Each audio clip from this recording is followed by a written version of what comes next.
That night, we were busy stowing things away, and many of the squire's friends came aboard to wish him a good voyage and a safe return.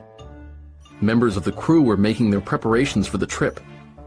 Tim Cooper was making a last check of his sea bag, Abe Gray was carving a good luck charm, and Alan Jenkins sat sewing a patch on his shirt. I was tired, but I didn't want to leave the deck.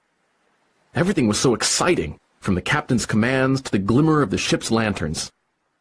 "Cook, give us a song!" Alan cried cheerfully. "Aye, mates," Long John said. 15 men on the dead man's chest." The crew joined in. Yo-ho-ho and a bottle of rum. The song carried me back to the Admiral Benbow and the old captain. But soon, the anchor was up, and the Hispaniola started to move away from the docks. Our adventure had begun. The voyage to Treasure Island was fairly uneventful, except Mr. Arrow turned out to be even worse than the captain feared. After a day or two, he started to appear on deck with hazy eyes, red cheeks, and other signs of drunkenness.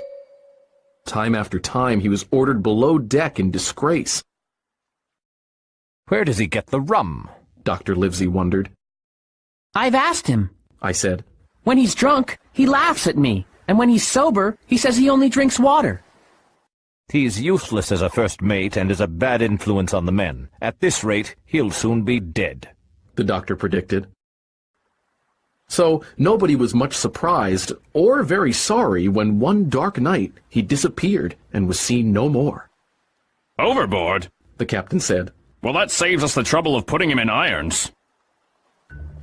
But now we needed a first mate, so Job Anderson took over the position, along with his regular job of supervising the masts and rigging. Mr. Trelawney volunteered to take watch, and Israel Hands, the helmsman, the man who steers the ship, was very helpful. Israel was an experienced seaman who could keep things running well, and he was a great confidant of Long John Silver, too. Aboard ship, Silver hung his crutch on a rope around his neck so he could have both hands free to work.